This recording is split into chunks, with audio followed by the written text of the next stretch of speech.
नमस्कार, मैं अमित कुमार आप सभी का स्वागत करता हूं मां नथुला नेट जेआरएफ चैनल पे। साथियों, यहां पर शानदार मौका है, पीएचडी एडमिशन निकल के आया है और इसको स्किप मत करना।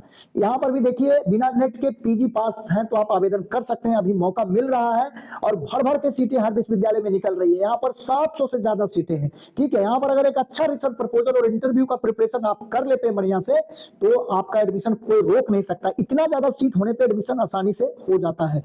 ठीक है, और पीजी पास वाले के लिए तो ये अंतिम और लास्ट मौका ही इस साल मिल रहा है, क्योंकि अब तो आने वाले समय में सिर्फ और सिर्फ नेट के स्कोर पे ही पीएचडी में एडमिशन हो पाएगा। ठीक है, क्योंकि सरकार अब जो है नेट हटा दिया प्रोफेसर की नौकरी में, जिसने पीएचडी कर लिया है, लेकिन अब पीएचडी वही करेगा जो नेट पास होगा। यानी बात कुल मिला के इतना ही है।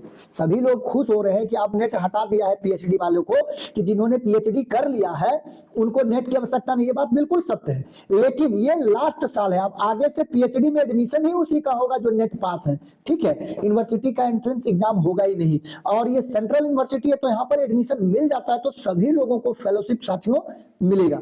तो आपको रिसर्च प्रपोजल बनाने में, टॉपिक चूज करने में, या आपके प्रपोजल से क्या सवाल पूछा जाएगा इंटरव्यू में, उसका जवाब कैसे देना है, इन सभी चीजों में आपको हमारी तरफ से हेल्प मिलेगा साथियों। ठीक है, और अगर आपने अपना प्रपोजल बना लिया है तो आप हमारे व्हाट्सएप नंबर पर सेंड कर सकते हैं, मैं उसको देख लूंगा क्या उसमें कुछ सुधार की भी आवश्यकता है। ठीक है, अब हम एक एक करके सारा डिटेल देख लेते हैं। सबसे पहले हम सीटों की संख्या पे बात करेंगे, और यहाँ पर आप देख सकते हैं कि अलग अलग यहाँ पे सीटों की संख्या बताई गई है। ठीक है, ये एक है कि जिसमें आपका मतलब नेट वालों के लिए है। ठीक है, और एक है जिनको कि नेट नहीं है, ओनली पीजी है, उन लोगों के लिए है। ठीक है, तो इस तरीके से हम यहाँ पर देख लेते हैं सीटों की संख्या और सारे डिटेल। यहाँ पर जो देख रहे हैं, यहाँ पे वो है जिनके में वी रेट होगा। ठीक है, जहाँ मतलब यूनिवर्सिटी का एग्जाम का नाम है वी रेट, जो पीएचडी के लिए एंट्रेंस एग्जाम होगा। तो ये सीटें जो मैं अभी डिस्कस करूंगा वो पीजी वाले के लिए है, उसके बाद नेट वाले के लिए अलग से सीटें हैं अलग अलग विषयों में। तो जो सिर्फ पीजी पास है, जिनको एंट्रेंस देना होगा, उनके लिए देखिए हिंदी में यहाँ पे एक सीट है। यहाँ पर देखिए, इधर टोटल सीट है, इधर कैटेगरी वाइज है कि जनरल का कितना है, एससी का कितना है, एसटी का कितना है। ठीक है, तो हिंदी में तो कम है, यहाँ पे एक है, इंग्लिश में 5 है। ठीक है, इलेक्ट्रॉनिक्स कम्युनिकेशन में 18 है, कंप्यूटर साइंस में इस तरीके से देख सकते हैं भर भर के सीटें हैं इधर। लेकिन हमारे स्टूडेंट साइंस के बहुत कम है, ज्यादातर अलग अलग सब्जेक्ट के, आर्ट्स वाले सब्जेक्ट और ह्यूमैनिटीज के हैं। बोटनी के 7 है, जूलॉजी के 3 है, कॉमर्स के 10, मैनेजमेंट का 16 है, कंप्यूटर साइंस का 14 है, मैथमेटिक्स का 13 है, फॉरेस्ट्री का 6 है, फार्मेसी का 16 है, केमिस्ट्री का यहाँ पर 7 है। ठीक है, पॉलिटिकल साइंस का 1 सीट है, सोशल वर्क 2, इकोनॉमिक्स 6 सीटें हैं अवेलेबल, हिस्ट्री का 4 है, एजुकेशन 14 है, फिजिकल एजुकेशन में सीट नहीं है, बायोटेक्नोलॉजी में 10, रूरल टेक्नोलॉजी में 4 और लॉ में 1। यानी टोटल एग्जाम वाले कैटेगरी में 314 सीट है। यानी पीजी पास वालों के लिए, जिनके पास नेट वगैरह कुछ नहीं है, यूनिवर्सिटी का एग्जाम देकर एडमिशन ले सकते हैं। अब हम बात करेंगे जिन्होंने कि नेट या पीएचडी ओनली या जेआरएफ, इन तीनों में से कोई एक निकाल रखा है, उनके लिए अब सीटों की संख्या यहाँ पे दिए हुए है। जिनको कि टेस्ट नहीं देना पड़ेगा, जो टेस्ट से एग्जम्प्टेड है। और टेस्ट से एग्जम्प्टेड कौन है? जिनके पास क्वालिफाई फॉर पीएचडी एडमिशन या नेट या जेआरएफ है। तो देखिए, इसमें भी हिंदी में 1 सीटें है, इंग्लिश में 4 है, और इलेक्ट्रॉनिक्स कम्युनिकेशन में 25 है, कंप्यूटर साइंस में 14 है, और इंफॉर्मेशन टेक्नोलॉजी में 9 सीटें हैं, केमिकल इंजीनियरिंग में 26 है, सिविल इंजीनियरिंग में 23 है, मैकेनिकल इंजीनियरिंग में 14 है, इंडस्ट्रियल एंड प्रोडक्शन इंजीनियरिंग में 11 है, एंथ्रोपोलॉजी में 4 है, बोटनी में 11 है, जूलॉजी में 6 है, कॉमर्स में 14 है, मैनेजमेंट में 7 है, कंप्यूटर साइंस में 8 सीटें अवेलेबल है।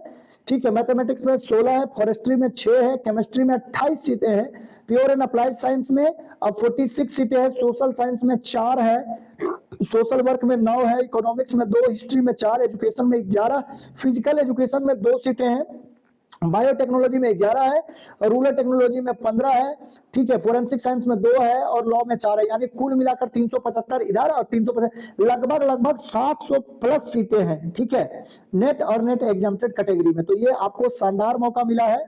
ठीक है, ये किस तरीके से एडमिशन होगा? जिनका पीजी में 55% मार्क्स है वो अप्लाई यहाँ पर कर सकते हैं। ठीक है, तो वी रेट वही एग्जाम्प्टेड होंगे जिनके पास नेट है या यूनिवर्सिटी के रेगुलर टीचर है। ठीक है, लेकिन उन्होंने पीएचडी नहीं करा है, तो उन लोगों के लिए यहाँ पर है। ठीक है, अब प्रोसीजर क्या होगा? 2 तरह से है, एक जिनको एग्जाम देना है, एक एग्जाम के एग्जाम्प्टेड कैटेगरी में है। तो एग्जाम में 50% रिसर्च मेथोडोलॉजी से आएगा और 50% क्वेश्चन जो है आपके सब्जेक्ट से आएगा। ठीक है, और ये मल्टीपल चॉइस रहेगा, OMR पे आप इसको दे सकते हैं। ठीक है, तो 70% वेटेज आपका एंट्रेंस एग्जाम का रहेगा और 30% वेटेज आपका इंटरव्यू का रहेगा। इस तरीके से सिलेक्शन होगा। और जिनका कि नेट है, जिनको एग्जाम नहीं देना पड़ेगा, उनका नेट के स्कोर का 70% वेटेज रहेगा और 30% इंटरव्यू का वेटेज रहेगा। ठीक है, तो इस तरीके से आप देख सकते हैं यहाँ पे, इस तरीके से सारा कैटेगरी यहाँ पर बांटा गया है।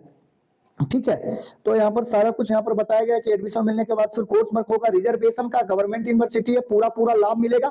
किसी भी स्टेट के आप रहने वाले हैं तो ये सेंट्रल यूनिवर्सिटी है, तो यहाँ पे सभी लोगों को रिजर्वेशन मिलेगा, तो आप इसको अप्लाई कर सकते हैं। और यहाँ पे और सारा हम डिटेल देख लेते हैं कि और ऐसी कोई डिटेल है जो कि आपके साथ शेयर करना मैंडेटरी है, तो देख लेते हैं। लास्ट डेट है आपका 20 फरवरी, 20 फरवरी तक आप इस फॉर्म को यहाँ पर अप्लाई कर सकते हैं। ठीक है, और इंटरव्यू आपका 25 मार्च तक होगा, तो 25 मार्च तक आप, मतलब इससे पहले जितना जल्दी आप रिसर्च प्रपोजल बना ले और उसी के आधार पर आप प्रिपरेशन करें, उतना ज्यादा चांसेस है आपको यहाँ पर एडमिशन मिलने का। तो लास्ट डेट यहाँ पर 20 फरवरी है, 20 फरवरी तक जरूर आप अप्लाई कर दें। और जिनका पीजी है उसका टेस्ट जो है 9 मार्च यानी कि संडे को होगा, और जो ये विश्वविद्यालय है गुरु घासीदास विश्वविद्यालय बिलासपुर में ही होगा। ठीक है, यूनिवर्सिटी में ही, उसी शहर में। ठीक है, बिलासपुर में। तो इस तरीके देख सकते हैं OMR सीट पर एग्जाम होगा। तो जो जो चीजें मेन थी वो हमने लगभग कवर कर लिया है।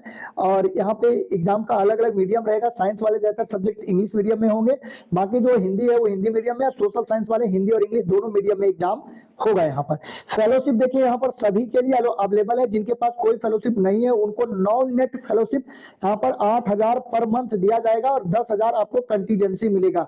जिनके पास कोई भी फेलोशिप नहीं, यानी यहाँ पे सभी लोगों को फेलोशिप मिलेगा जिसका कि एडमिशन यहाँ पर हो जाता है। ठीक है, तो मैंने बता दिया कि आपका ये गुरु घासीदास बिलासपुर से, छत्तीसगढ़ से ये निकल के आया है और ये एक सेंट्रल यूनिवर्सिटी है। तो शानदार मौका मिला है आपको। ठीक है, आप अप्लाई करिए। और अब भी आपका कोई सवाल है तो जरूर पूछ सकते हैं। और जो छत्तीसगढ़ के हैं, गुरु घासीदास विश्वविद्यालय बिलासपुर, ठीक है, तो जरूर वो लोग अप्लाई करें यहाँ पर, छत्तीसगढ़ के स्टूडेंट। और बाहर के भी है तो आप अप्लाई करिए, क्योंकि यह सेंट्रल यूनिवर्सिटी है, रिजर्वेशन का पूरा लाभ यहाँ पर आपको मिलेगा, आप किसी भी स्टेट के रहने वाले हो। ठीक है, तो आज के वीडियो में बस इतना ही। अब भी आपका कोई सवाल है या ये लोकेशन या यूनिवर्सिटी आपके लिए सुटेबल नहीं है, तो आप कमेंट में लिखकर अपने डिस्ट्रिक्ट का नाम और अपने सब्जेक्ट का नाम लिखिए। आपके आसपास से किसी यूनिवर्सिटी में निकल के आती है तो आप लोगों को जरूर सूचित किया जाएगा। ठीक है, और आपको पीएचडी एडमिशन से रिलेटेड कुछ भी पूछना है तो स्क्रीन पर आपको हमारा नंबर, व्हाट्सएप नंबर शो हो रहा है, आप मैसेज कर सकते हैं या कॉल कर सकते हैं। तो साथियों, आज की वीडियो में बस इतना ही। वीडियो देखने के लिए, अपना कीमती समय देने के लिए बहुत बहुत धन्यवाद।